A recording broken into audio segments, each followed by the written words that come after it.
Good evening, everyone. How are we doing tonight? Good. My name is Mallory Aarons. I'm the Associate Director of Programs and Services here at Darien Library. It's my great honor to welcome you to our community room. I just said to our presenter that he looked very excited for tonight. And he said, well, of course, it's Renaissance music, of course. So I hope you're as excited as we are. I'd like to remind everyone of two things. The first is if you could please silence your cell phones. I know I would greatly appreciate it. I know our presenter would greatly appreciate it. And I know all of you here in the audience who came to hear piano and not a cell phone ring will also appreciate it. So thank you for doing that in advance. Secondly, all of our programs we do here at the library are possible because of donations. We bring Gil here for these mini-series because of your contributions to the library. So thank you to all of those that have donated already to the annual campaign. Tonight's guest is a musicologist and music theorist. He has served on the faculty of CUNY Baruch College, where he was awarded the prestigious Presidential Excellent Award for Distinguished Teaching. Currently, he teaches at Naugatuck Valley Community College, where he was recently presented with the coveted Merit Award for Exemplary Service to the college.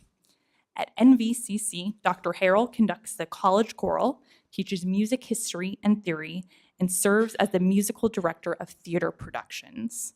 Outside of teaching, he enjoys staying active as a pianist and vocalist and spending time with us here at Darien Library. Please join me in welcoming back to the library, Gil Harel. Yes, indeed. Welcome back, everybody, and thank you so much to the library for having me back. Mallory did indeed say to me, she said, "You look hyped." And I thought, we get to talk about Renaissance music and Bach tonight, so what's not to be hyped about? You know, Bach is a very tough sell, and I'll be talking about this a little bit later on in the program, because it's music which is not, it doesn't often give us that sense of instant gratification. That is to say, it's not music characterized by singable, hummable tunes that you'll hear and you want to whistle on your way out of the concert venue. In fact, I'm going to introduce an idea tonight to start, which I think is going to lay the foundation for this series, which is that the very notion of listening to music in a concert setting is an anachronism. That is to say, it does not apply to the era we're going to be discussing tonight. And I think that's something that's very hard, especially for the younger folks in the audience tonight, to visualize. I see one of my students here from NVCC is here. It's very difficult to imagine a world where music is not at your fingertips, where you can't access music very easily, very conveniently. And yet that's exactly the world we're going to be discussing today as we make our way through a couple of hundred years of history, through the Renaissance and into a period which we could spend the entirety of this series and many subsequent series talking about, and that is the Baroque period. But I'm going to be focusing on two pieces exactly. The first, to introduce the Renaissance sound, a motet by a composer by the name of Josquin des Prez, or as my students sometimes call him, Desprez. He was Franco-Flemish, and it is indeed pronounced des Prez. But with Josquin, you don't even have to go that far, because he's what you might call a man who has earned himself a mononym. He's just Josquin. It's like Madonna. No last names necessary. Did I just put Josquin and Madonna in the same sense? I'm sorry. I'm betraying everything I stand for. Well, you get the idea.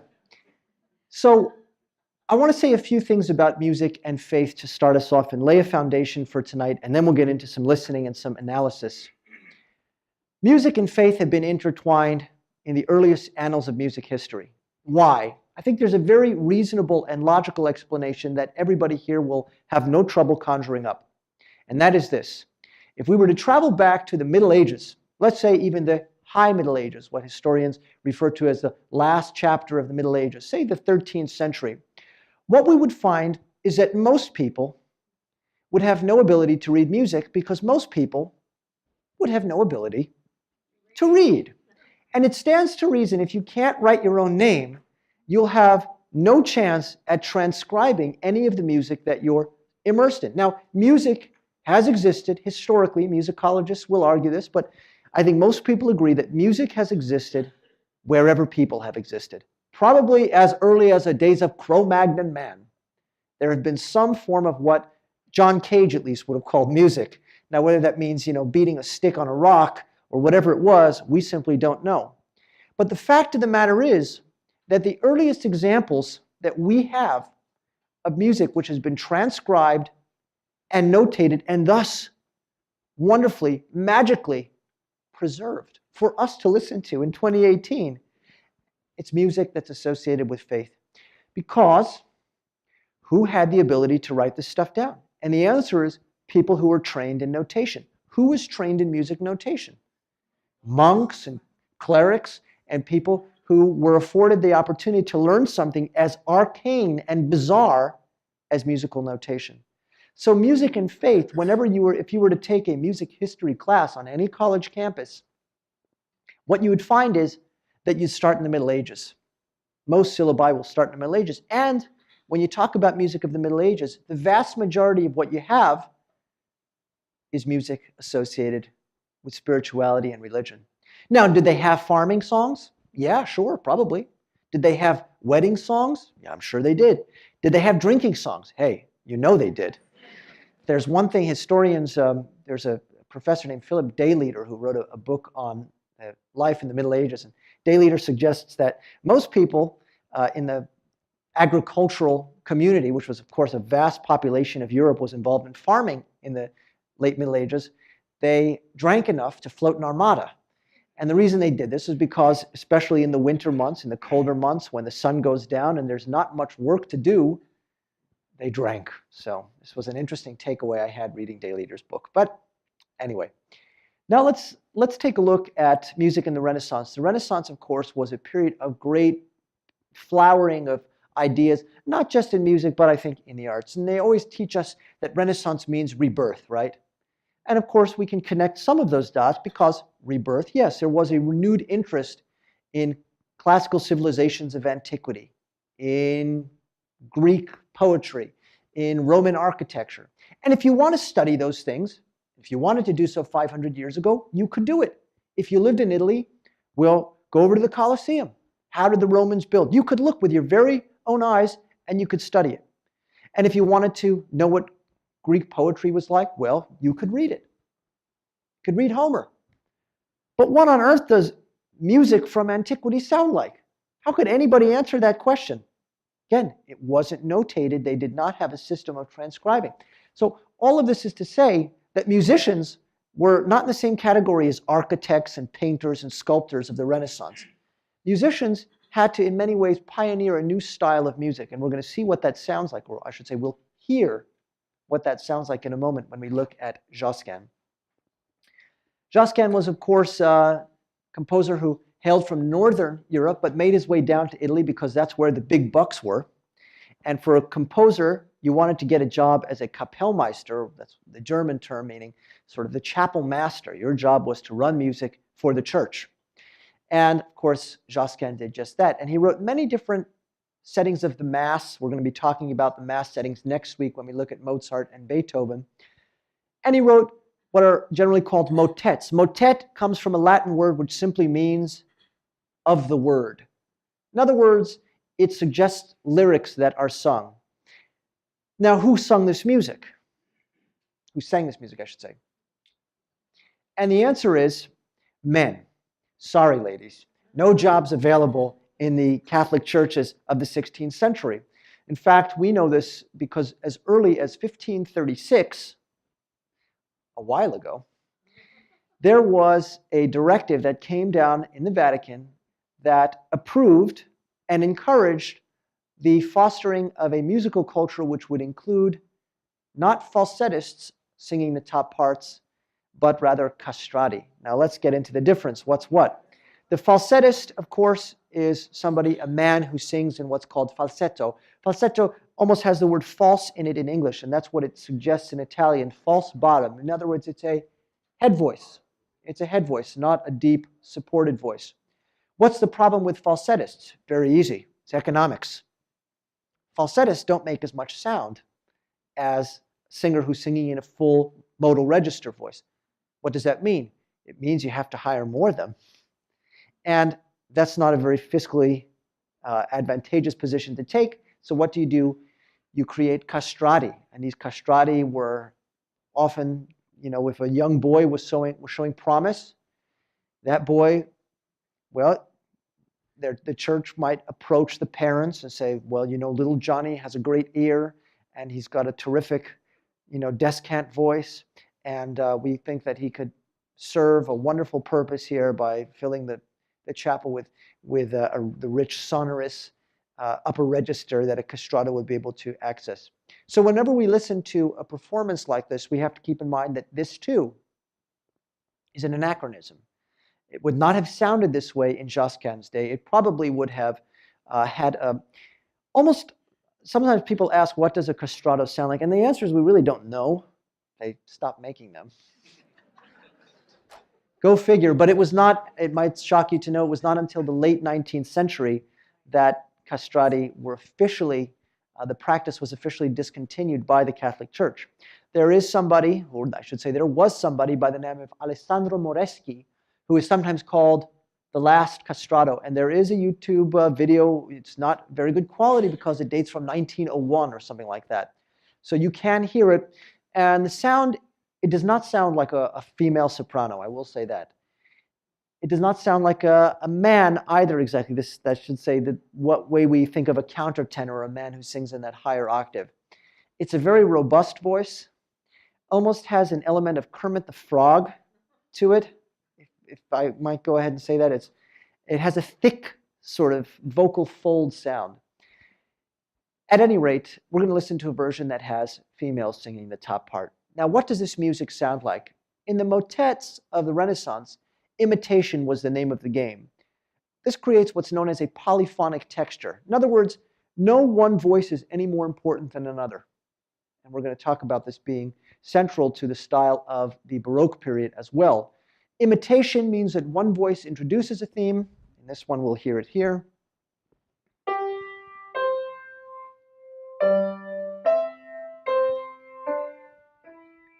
Sometimes people are familiar with this concept because they think of row, row, row your boat or something like that, which we sometimes sing as what's called a round. This is not a round. This is more intricate than a round, but the principle is the same. You'll see voices in imitation, and they'll be singing here on the words Ave Maria, which we know, of course. Every football player knows that phrase because it means Hail Mary, and students are always interested to find that out.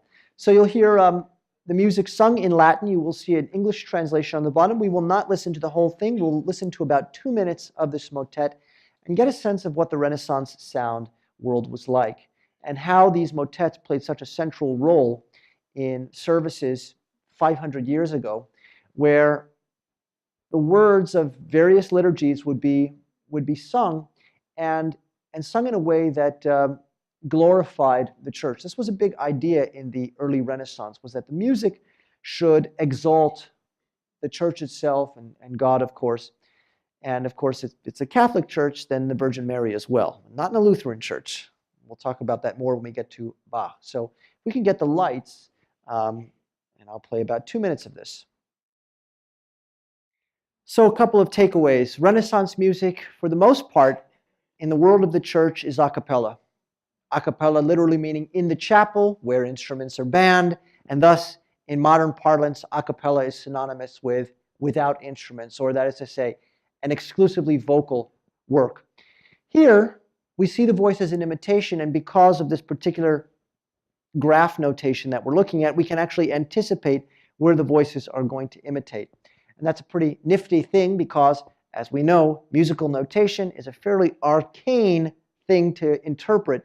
And this sort of notation makes it a lot easier to access this music, feel like we're inside the music, and that we can really experience all the different vocal parts.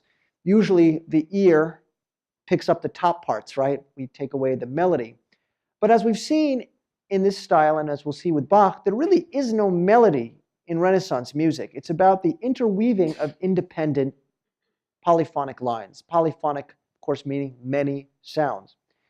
So this is a sort of an example, I would say, and a fairly representative example of what polyphonic vocal music in the Renaissance sounded like.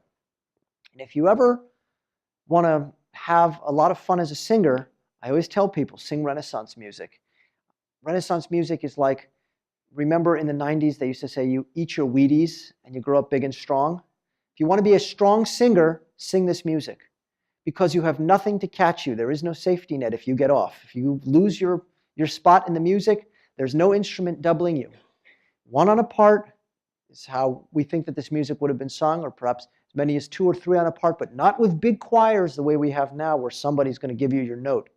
So this music is very intricate. There's a sort of fragile, crystalline beauty to it. That's how I often think of this music. And that continued really throughout the Renaissance. This style retained its popularity into the Baroque period. Now, the Baroque period, historians often say, began in 1600. And of course, some of you have heard me say this before, nobody woke up on 1600 New Year's Day and said, you know what, no more of this Renaissance stuff, let's write some Baroque music. What happened instead is that music evolves, and usually it's a few composers who are pioneering a new style, and then maybe 20 or 30 or 100 years later, a historian goes back and says, you know what, look at the style right at 1600, starts to change a little bit. And what we find in the Renaissance is that most of the music's a cappella. One of the big differences in the Baroque period is that we have instruments. There are a few reasons for this. One, and we could spend an entire program talking about this, would be the Reformation and new attitudes about music and faith and how one should complement the other. The Reformation's worth talking about, at least in a very condensed format, because we're going to talk about Johann Sebastian Bach for the rest of the program. And Bach was, of course, from Germany. And being from Germany, he was not a Catholic, as Josquin, and in fact, all Christians were. I shouldn't say all, they were Waldensians, and those of you who are theology students of theological history know that almost everybody who called his or herself a Christian was a Catholic up until, say, 1520, 1530, when things started to change. Now, Bach grows up in the late 1600s. And at this point, Luther's teachings have been around for a long time. And they're going to factor into the music from this period. In fact, they're going to factor into Bach's works here. As we'll see, the setting that we're going to look at is, for the most part, incorporating translations of the Bible by Luther. This was one of Luther's big innovations, right? Why should Scripture be exclusively rendered in Latin, and thus we need somebody to translate it for us? That is to say, you need a priest, you need an intermediary. Luther advocates for Scripture to be translated into vernacular language, in his case, German.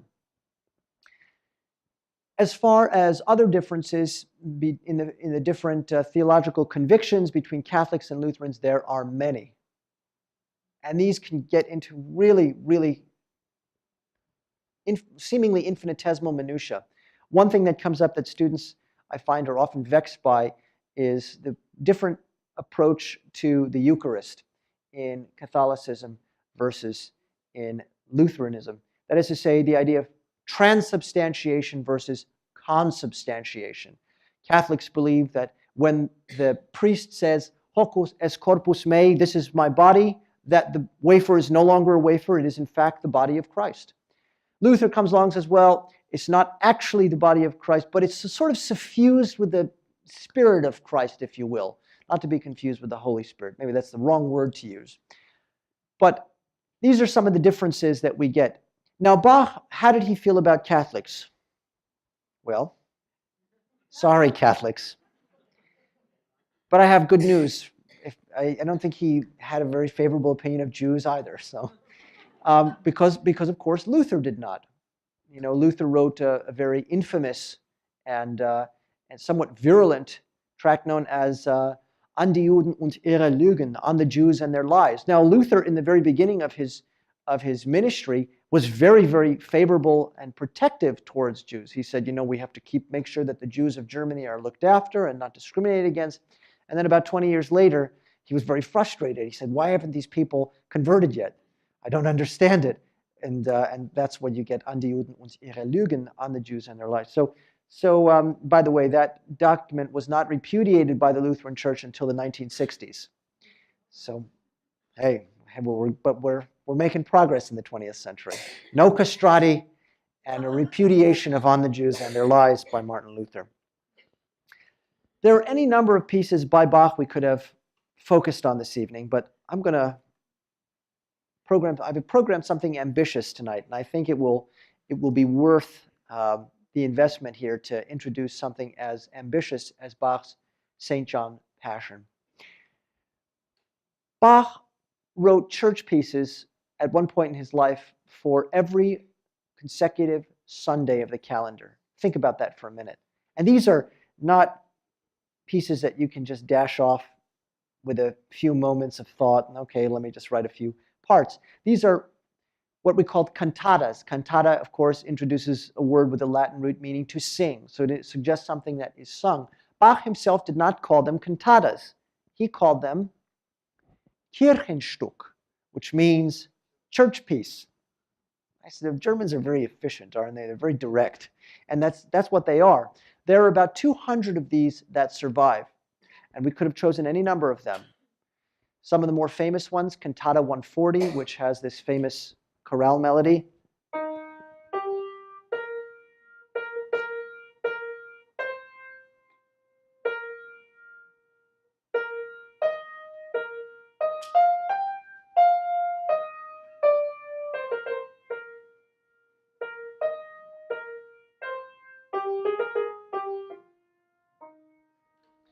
These sort of hymn melodies that comes from Cantata 140, which has the name in German, the title, Wachet auf, ruft uns die Stimme, which translates to something like, wake up, a voice is calling to us.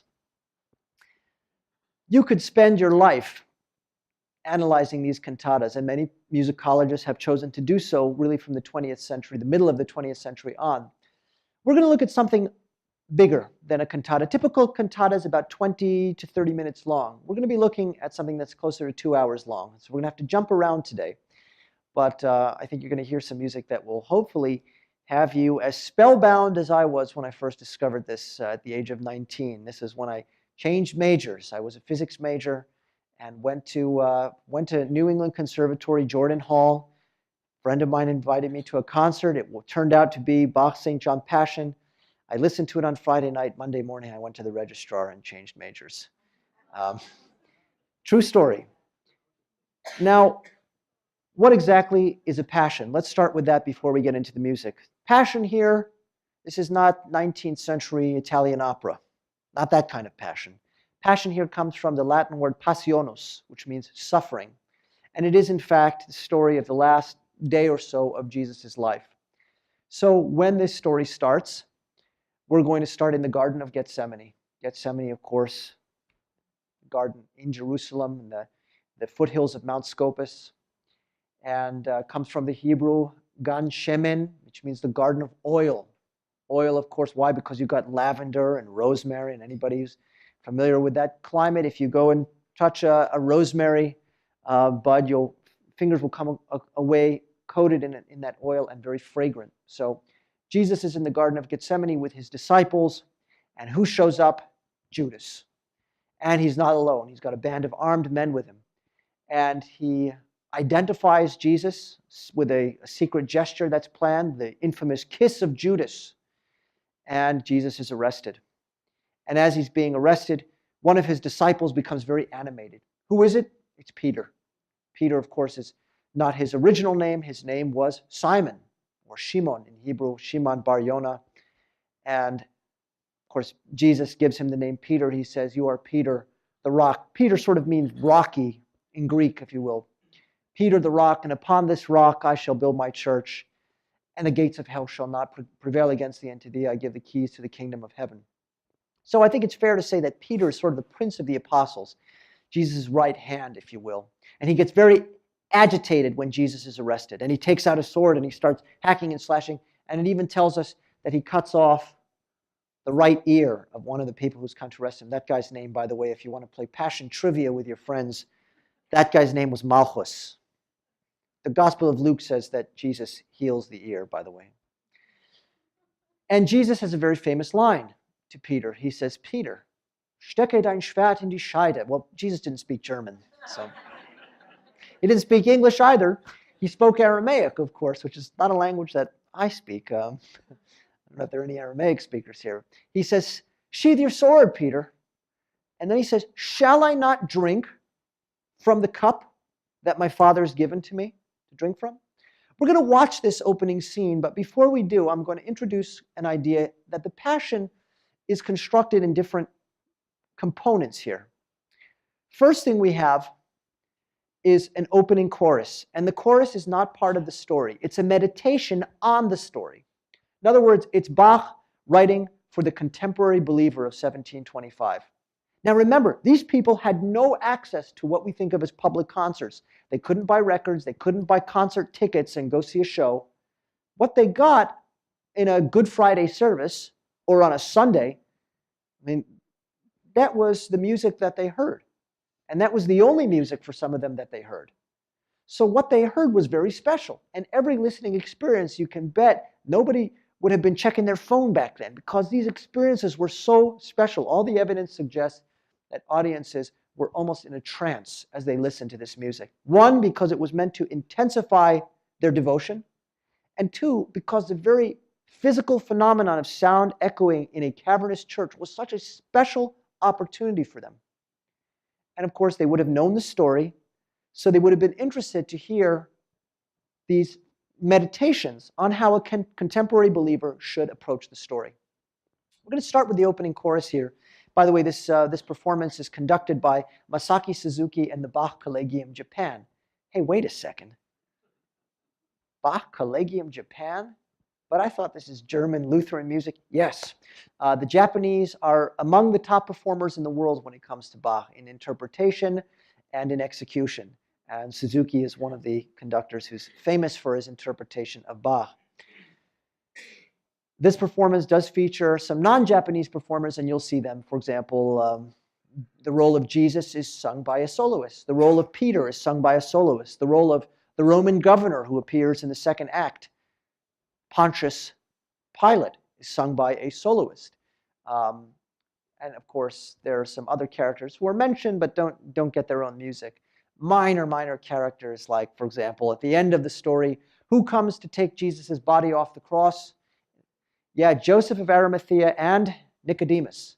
So they're minor characters, they don't get their own music. I would suggest the major characters are Jesus, Peter, Pilate, and then perhaps maybe we might add really the Caiaphas and Annas are the high priests of the Sanhedrin. They get some lines as well, but maybe it's just Jesus, Peter, and Pilate who are the main three. They get the most singing to do. Now here's a question for you. We know that passion comes from the Latin word which means suffering. It's essentially a story about Jesus' arrest, his imprisonment, his trial, and ultimately the scourging and culminating in the crucifixion. So here's a question. Should this start in a major key or a minor key? Has to start in a minor key, right? But Bach's going to do something unusual here. He's going to make it a minor key. In fact, it's the key of G minor, but flavored with very intense dissonances. Now, dissonances are something that we can easily identify as listeners because it's that effect that's created when you play two tones or more that sound unstable, disagreeable, sometimes harsh. It's important to emphasize that dissonances are not wrong. It's a mistake that people make quite often. They say it sounds like the wrong note. No, it's in fact a perfectly correct note. It just has an unstable quality. Dissonances are common in music. It depends what kind of music you're listening to. You might get more dissonances than in others. If I play this on its own, or this, has a sort of unpleasant sound because it feels unresolved somehow. The ear wants to hear those notes collapse to a pleasant sonority, or what we call a consonance. So what we might hear is something like this. You hear that? Again, I'm going to play that same. There it is. So do you hear how a dissonance on its own will sound perhaps a little bit unsettling? But it's the way the dissonances move and resolve that gives us, as listeners, that feeling of sort of musical catharsis, if you will. I often liken it to spices when you're cooking. If you had food with no seasoning and no spices, it would be rather bland. Music with no dissonance would be bland. So composers have to weave in an amount of dissonance which they deem to be appropriate for that particular piece in that particular moment. Beethoven was famous for using very harsh dissonances. He does this, for example,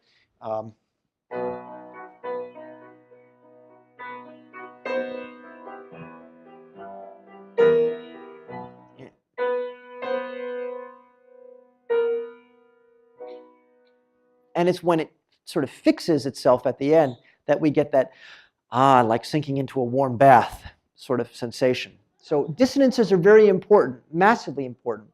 And Beethoven, again, they're all over the place.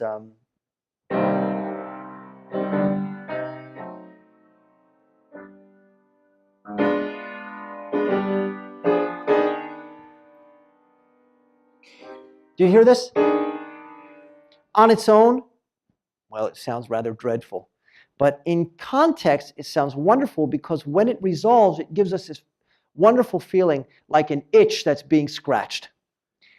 Now, what does Bach do to start this piece? He's going to start us in G minor, and you're going to hear a pair of an instrument you may recognize. It's a wind instrument with a double reed, and it's an oboe. Bach favors the oboe quite a bit, and you find it quite a bit in his music. Now, you might think that these oboes are going to play a lovely tune that's got a nice melody or some kind of melodic contour. 9. No, you don't get that at all. Instead, what you get is this. And it sounds a bit like this.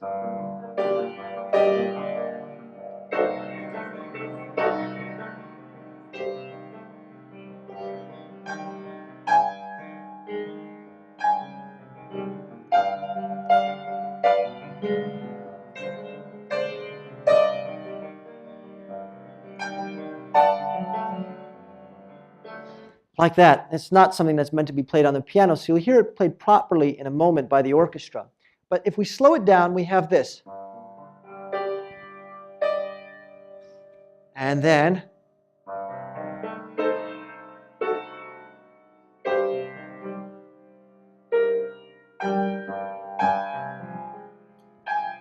so it's these dissonances that are constantly circling around each other and played by two oboes, meaning that with all the strings that you're going to hear, the sound of the oboe, the color of the oboe is really going to pop out of the texture. It's a very bold way to start. The other thing that makes this so radical is that Bach retains the same bass note throughout. It's this one.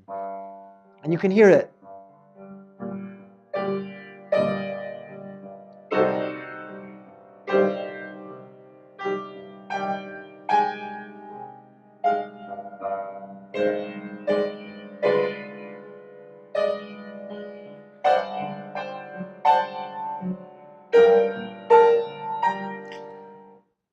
Bom, bom, bom, it's just there. We call this sort of thing a pedal tone, and it comes from organ, where if you want on an organ, you just slam your foot down on a note, and you can sustain it for however long someone is pumping those bellows. Okay, here is the opening, and we're just going to listen to the first instrumental section, and then we'll cut into the vocal entrance of the choir. Remember, when the choir sings, they're not part of the story. In fact, what they're singing is a kind of meditation, a reflection on the meaning of the Passion to the contemporary believer. If I had to describe this music in one adjective, I would say terrifying. There's something about the music which is deeply, deeply unsettling. And of course, we know where that comes from. It's all of that dissonance. It's that sustained tone in the bass, which does not match the tones which are being played above it. If you have a G natural in the bass and you're adding notes like F sharp and A flat, they're going to clash violently, musically speaking. And it creates a wonderful effect when the chorus comes in. Notice they sing the word Herr, meaning Lord. And in this context, it can mean Mr. in a different context. Here it means Lord. And when they sing it 3 times. Herr, Herr, Herr. Unser pa pa pa pa pa pa pa pa pa pa pa. Now, of course, Bach loves to use number symbolism here, and the reason he has 3 here, obvious, it's the Trinity, which is going to be something we hear quite a bit in Bach. He tends to put sort of repetitions of something. He'll use 3 to represent the Trinity, or 10 to represent the 10 Commandments. When they come in, we still have that note in the bass, and we get the sopranos on a high note. Now again, listen to this. This is not pleasant music to listen to.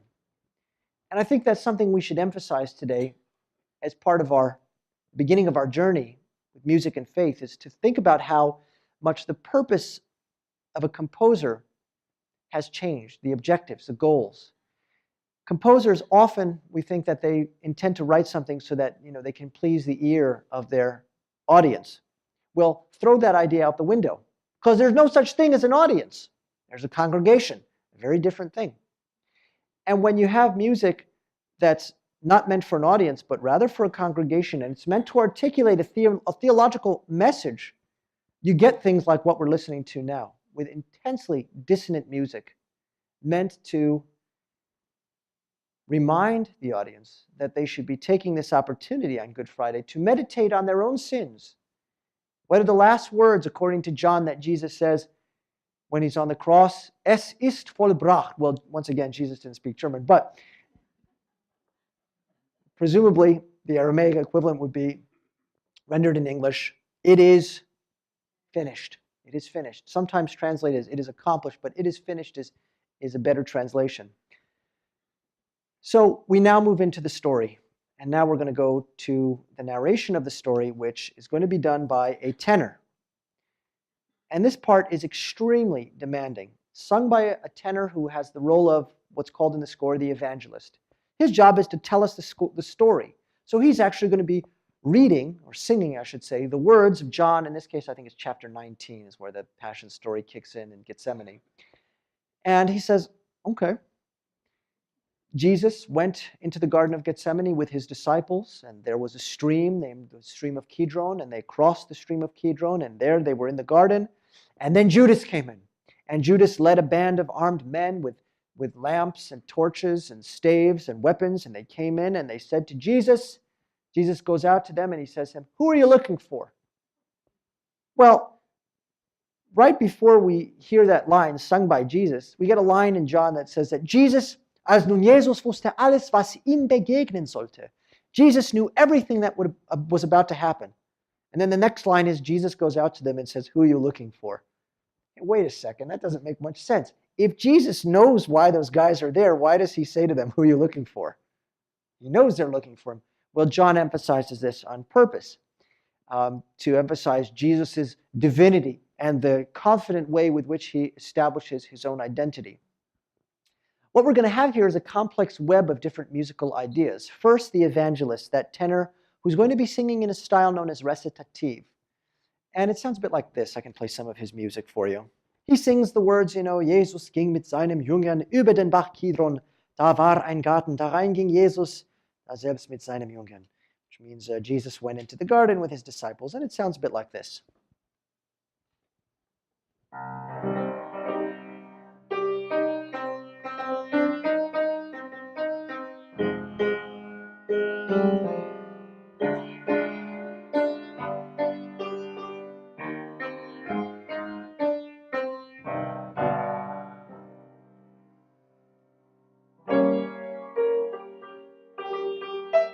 Okay.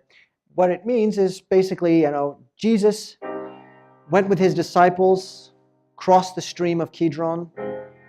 There was a garden, and that's where Jesus went with his disciples. Now the next idea is Judas comes in. Well, what kind of music is Judas going to get? Sour, dissonant notes, right? Here's the name Judas. Do you see the idea here? The storytelling is, I think, something that we can all relate to, because when we see a musical or whatever it is, an opera, we're used to different characters having different music characterizing them. Think of the Wagnerian leitmotif and how important that is in the storytelling. Well, I would argue that to some degree Bach is introducing a similar idea here. Let's listen to the evangelist, and then let's listen to what happens when Jesus says, "Who are you looking for?" The evangelist is going to say, they responded to him.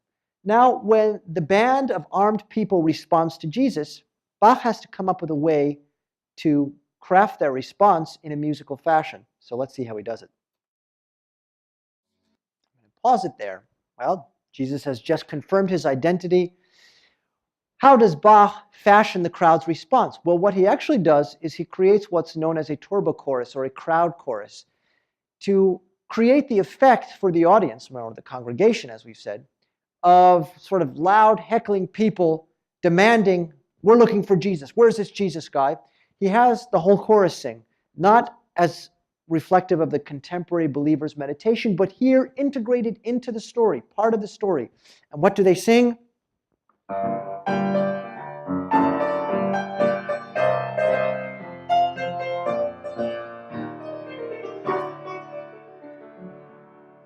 And when Jesus answers, he says, Jesus said to them, it's the most direct response imaginable, musically speaking. It's what we call a 5-1 cadence. Here's his answer. I am. In other words, Bach is telling us, with the music, that Jesus' assertion of his identity couldn't be any more confident or straightforward. There's no duplicitous hemming and hawing. It's a confident, straightforward response. Well, this is going to contrast musically later on, because what happens after Jesus is arrested? Remember, Peter, first he's all angry and he takes out the sword, and Jesus tells him, sheathe the sword, so Peter follows.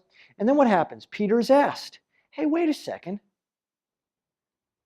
Aren't you a disciple of that guy they just arrested, that Jesus of Nazareth? And Peter, what does he say? Yeah, right. Tellest thou, I know the man not. What happens after that? He's asked again. Hey, weren't you in the garden with that guy Jesus?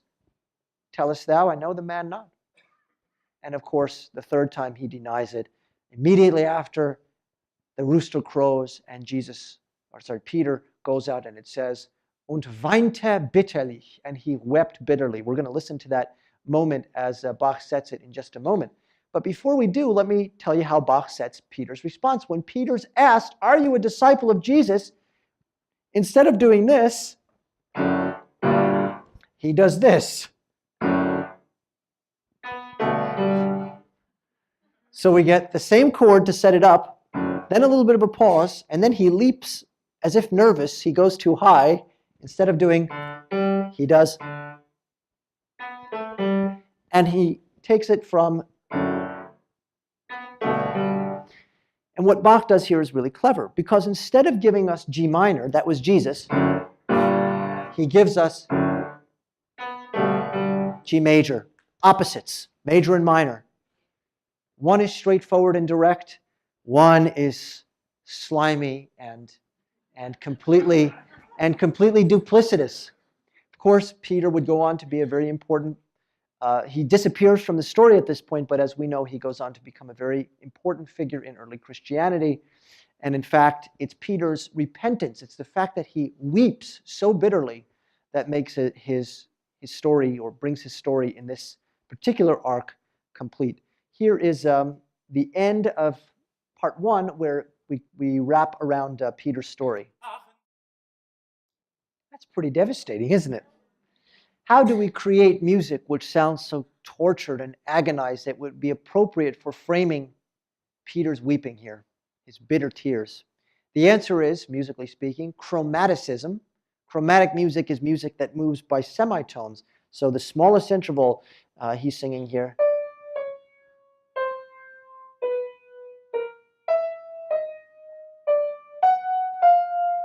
Very hard to sing for obvious reasons. It's hard to hear those tones when they don't have a functional relationship. They're just streams of almost incoherent harmony here. As far as 18th century harmony goes, this is pretty radical. But for Bach, I'm sure he didn't bat an eyelash writing it, because it's framing a very important moment in the story. If Peter is so devastated by his actions that he's denied Jesus, and of course Jesus prophesied the denial at the Last Supper, right? He says, ere the cock shall crow, one of you will betray me, one of you thrice shall deny me. Peter realizes, geez, it wasn't 12 hours ago that Jesus said that, and here it is. I promised him at the dinner that I wouldn't. I said it wouldn't be me, and here it is. It was me after all. Bach does very clever things, by the way, in his St. Matthew Passion. When he tells this to the disciples, there's a little chorus where the disciples sing. He says, it's never going to be me, my Lord. I'm not the one who's going to do it. And we hear the theme sung 11 times. Because, of course, there's 12 disciples. Who's going to betray? And they're all saying, not I, not I. And the one person who doesn't say it is, of course, Judas. Judas will, in fact, betray Jesus. So this really concludes the first part of the story. We're now going to jump into Act 2, and we're going to just have time for a couple of scenes. Act 2 is primarily bound up with the trial scene, right? Jesus is brought before the ultimate Roman, and his name is Pontius Pilate. He is the Roman governor. And Pilate is kind of an interesting figure in some ways, whereas Judas is the bad guy of the story, if you will, and Peter is the character who experiences a 180-degree turn in his disposition. He first starts out, again, sort of a real slimeball who denies and rejects and then weeps bitterly and then commits his life to spreading Jesus' message. Of course, when Peter, at the end of his life, what happens to him? He's running away from Roman persecution, and he sees the Spirit of Jesus. And Jesus smiles at him, and he says to the Spirit of Jesus, he says, Domino, quo vadis? My Lord, where are you going? And Jesus says, I'm going to Rome to be crucified again. So Peter goes back, and of course, he is crucified. But before they crucify him, he says, no, no, no, I'm not worthy of being crucified as my Lord was. Flip me upside down. And of course, there are very famous paintings. Caravaggio, for example, painted a very striking scene of Peter being crucified upside down. And what's the name of the place where he was crucified? The Vatican. The Vatican, yeah. Historians believe that St. Peter's Cathedral is no more than 50 yards, perhaps, from the spot where Peter was crucified by the Romans. So what should the music sound like in Act 2? Well, we're going to get more crowd music. I'm going to focus on a couple of moments here. First, we know that Jesus is going to be beaten savagely, right? And that we get this crowd gathered in Pilate's courtyard, and they're almost baying for blood. This is one of the controversial aspects of the St. John Passion, is that John's text, which is the last of the four Gospels, right? You have the three synoptic Gospels, Matthew, Mark, and Luke, called synoptic because they essentially tell the same story with little variations in detail.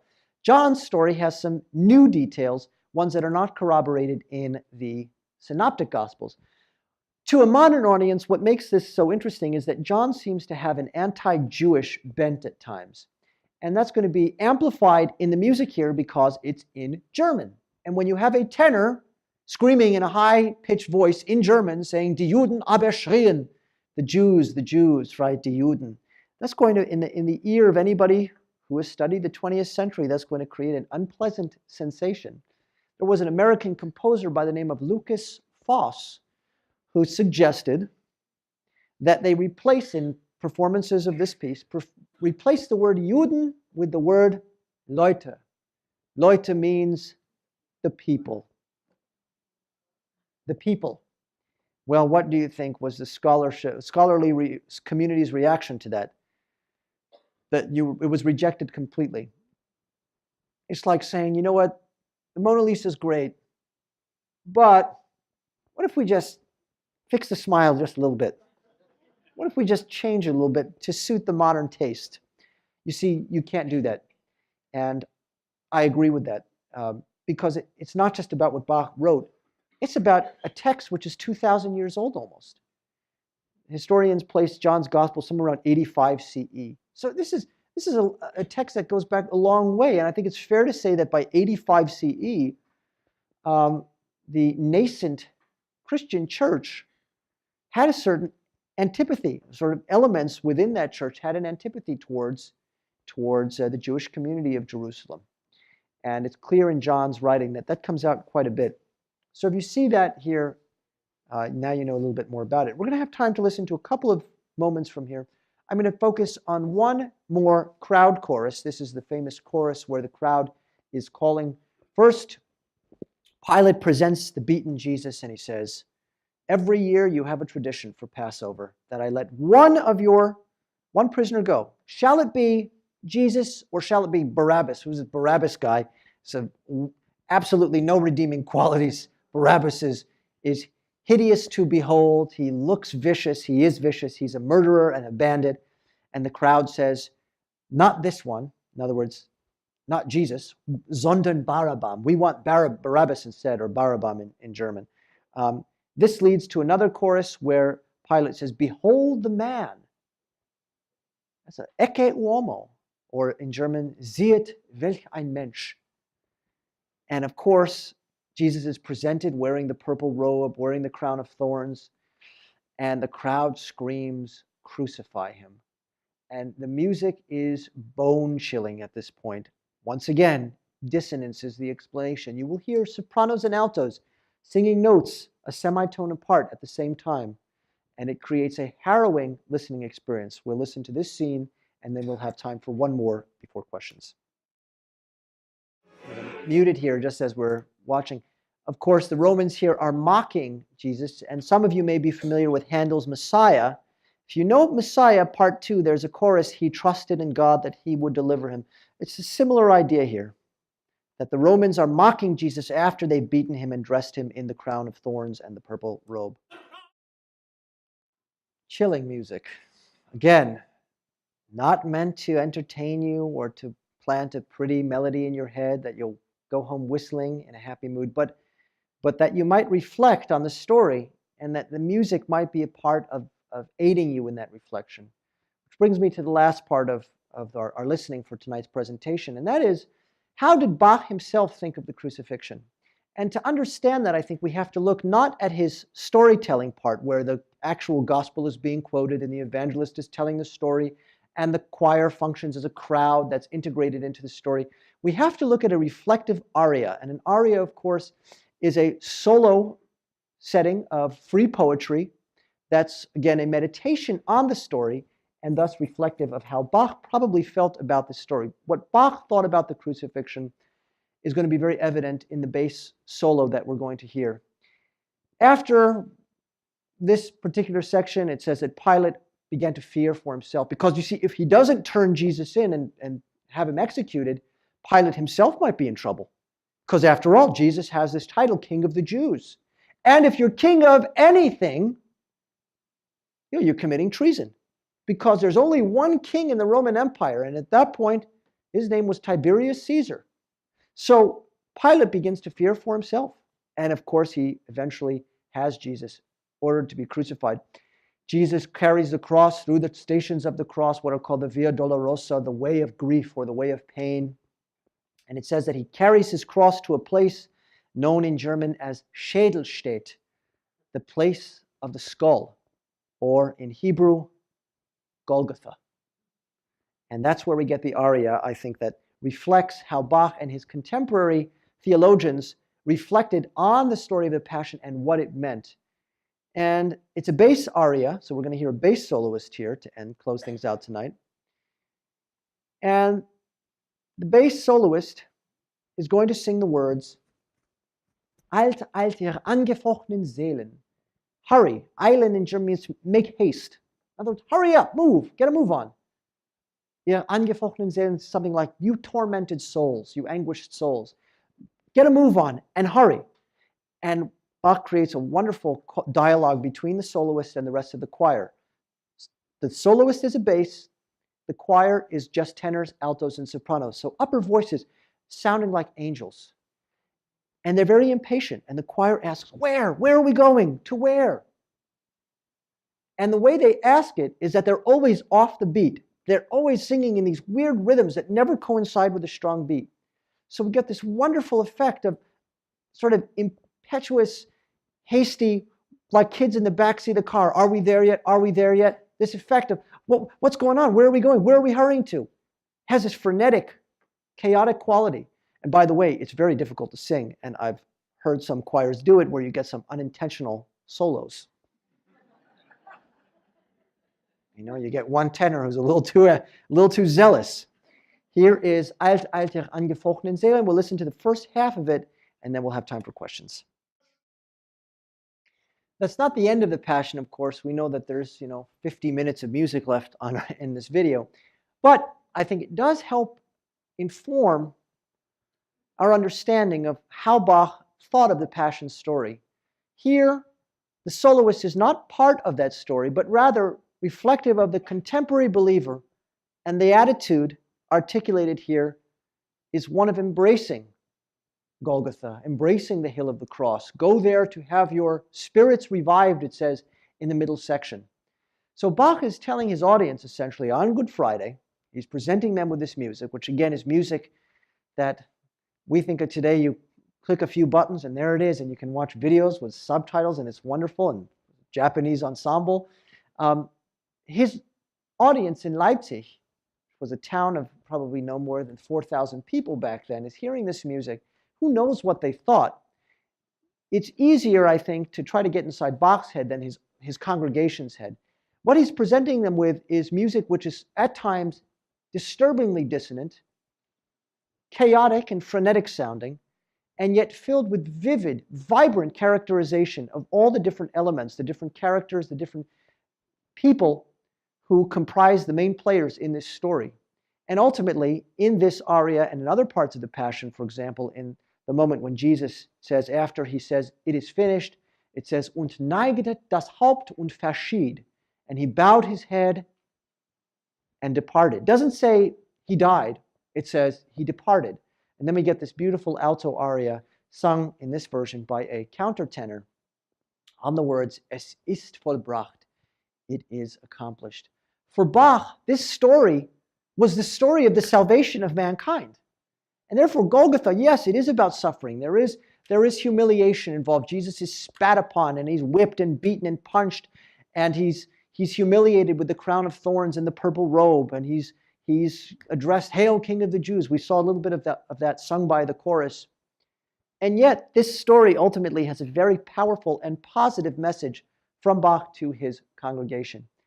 And I think it's important to remember that when we listen to it. Next week, we're going to look at liturgical music, which could not, in many ways, be more different from what we looked at tonight. We'll be looking at Mozart's Mass in C minor, sometimes called his C minor Mass, written right after he got married and possibly intended to be performed with his wife as a soloist upon his presentation of his wife to his family in Salzburg. They had never met her. And he brought her to his hometown of Salzburg that summer after their marriage. And he wrote a Mass to mark the occasion. And when you listen to it, sometimes it sounds like there are echoes of Baroque contrapuntal style. And sometimes it sounds like it could come right out of Don Giovanni. And we're going to talk about that. And next week, we'll also have a chance to look at some music by Beethoven when we look at his towering setting of the Mass Ordinary in a setting known as the Missa Solemnis, a piece that Beethoven himself regarded as one of his greatest achievements, a piece that is performed only by the most daring and ambitious ensembles today because, very simply put, it is fiendishly difficult to pull off.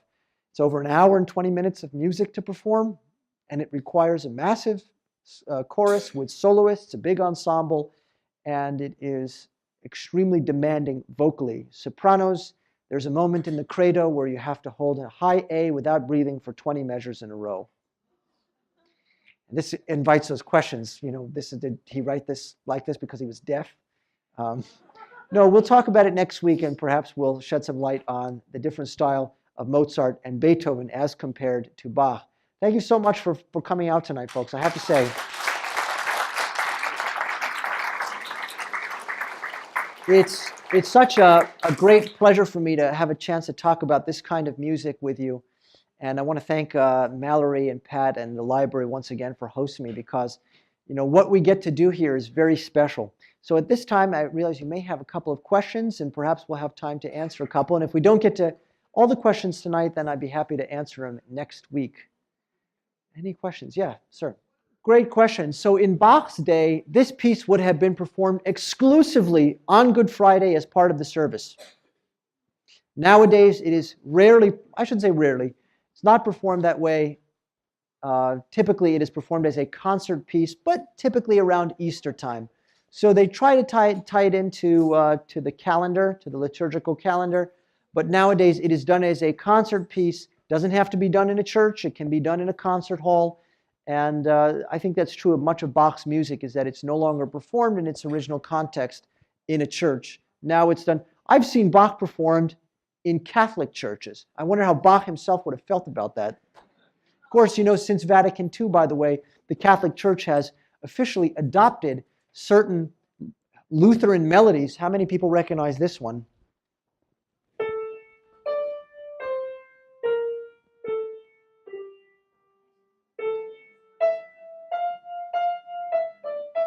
which is sometimes sung to the words, "O sacred head surrounded," and harmonized.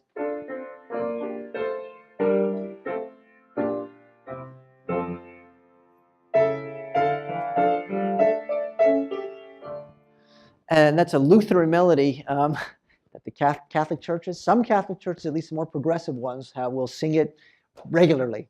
So interesting to think what Bach might have thought about that. Yeah. No, it doesn't go as far as the resurrection. This particular setting by Bach, we get the crucifixion. And of course, Jesus doesn't die when he's on the cross, not immediately. Of course, the Romans were expert torturers.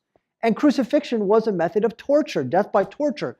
So Jesus has a number of things he says on the cross. Sometimes they're called the 7 expressions from the cross. Some of them are more recognizable. For example, he says, Eli, Eli, lama sabachthani, which is Aramaic, translated to Hebrew, Eli, Eli, lama azavtani, translated to English, my Lord, my God, why have you forsaken me? That's a famous expression from the cross. Some of the more arcane things Jesus says on the cross, he says, mich durstet, I thirst. Well, what happens when he says, I thirst? Says that one of the Roman soldiers impales a hyssop sponge on a javelin, dips it in vinegar, and holds it up to him. So that's another expression from the cross. One of the other ones that we get from the Gospel of Luke in German, Heute wirst du mit mir im Paradies sein. Today you will be with me in paradise. So we get a scene, an extended scene when Jesus is actually on the cross. And then even after he departs, to use the language of the Gospel, we get the burial. And that's where this ends. Nicodemus and Joseph of Arimathea show up, and they take him off, and they wrap him according to Jewish burial custom, and they bury him in a grave, and that's how the piece ends. And then we get a chorus, rest, you holy bones. Yes.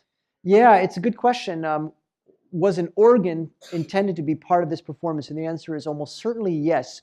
Bach was not picky with his designation for what should be playing what's known as the basso continuo part, the low register music that would fill out the chords. So whatever was available, and we know that at the Thomaskirche, the St. Thomas Church in the city of Leipzig, there was a very elaborate organ, and Bach himself being an organist, hard to imagine that organ was not intended to be part of the music, at least for some of the storytelling. It's right before Mein teurer Heiland. Okay, it's right here. We get a little recitative, and notice what instrument this is, by the way. It is a viola da gamba, a Renaissance instrument. Now, why would Bach use a Renaissance instrument here? Because he is, I think, articulating a theological narrative which starts in the era of antiquity, that is to say, before Christ, right? And now Jesus has bowed his head and departed, and we're entering the era of the church. So the next aria right after it, this instrument is replaced with a cello. The old era and the new. Let's go back to the recitative. This is a very long aria, so I'll give you the recitative. The singer here is an English countertenor by the name of Robin Blaze. And the word that keeps being emphasized is Trost, which in German means something like comfort for the beleaguered soul. And it's about an 8-minute aria or something like that, so it's quite long. And the viola da gamba has this, again, this ancient and fragile sound, and they are sort of fragile instruments. They were played with gut strings, intestine strings, isn't that nice? And they went out of tune very easily. So they were supplanted in the Baroque period by the cello. They were out of fashion for 100 years here, and Bach brings it back, resurrects it, if you will, for this moment when the singer is reflecting on Jesus' last words. So, you could get lost in this music and enjoy these arias. Many of them are so nuanced and complex musically. And when you analyze the score, you realize there's a reason for all of these intricacies. Perhaps we have time for one or more question, one or two, I guess, yeah. Right. Yeah, so throughout the Passion, and maybe I'll just rewind and I'll play one example of a chorale. Throughout the Passion narrative, there are these moments of repose where the action stops, the narrative halts momentarily, and the chorus sings what's called a chorale. A chorale is essentially a hymn, but harmonized in 4 parts. Now, interesting thing about Bach's chorale settings, go to any conservatory in the world, go to any college where music theory is taught, you analyze these chorales when you want to learn how to write harmony. You study Bach. And yes, the evidence suggests that in 1725, the chorales were so familiar to the congregants who heard them every Sunday that they would have known the melodies and, in fact, even the harmonies in the Thomaskirche. And these are lovely pieces. They're sort of simple compared to what surrounds them. Let me give you an example of a chorale. We'll start with O große Liebe, Oh mighty love. Oh, there it is. Okay. Here's an example of a chorale. They're usually short, a minute or so, but for many listeners, this is some of the most compelling music in the whole piece. So an interesting thing, and maybe a way to wrap things up for the evening. Many of you know that when Bach died in 1750, much of his music sort of went underground, fell under the radar, and it was unknown to most musicians in Europe. This music was resurrected, if you will, by none other than Felix Mendelssohn in the late 1820s. And the story is that Mendelssohn was presented with the music that was found in a library in Leipzig. Mendelssohn conducted the Leipzig Gewandhaus Orchestra.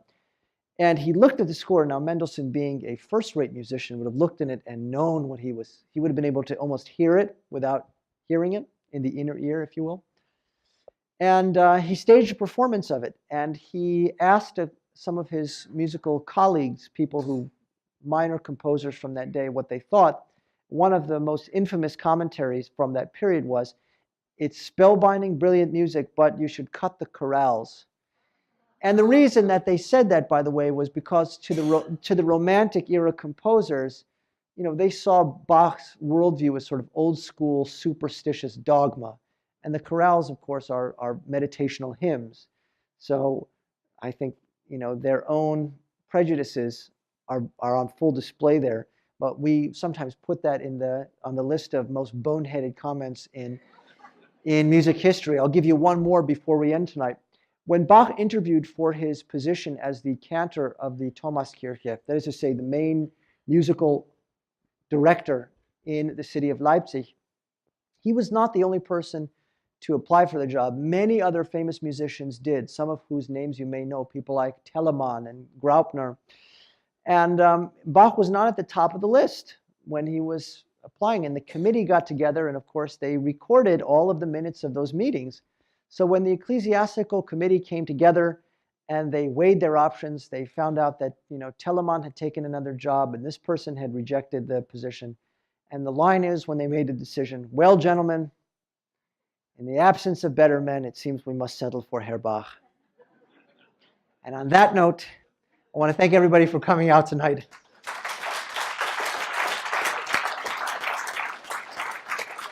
And I will see you next week for Mozart and Beethoven. Thanks, folks.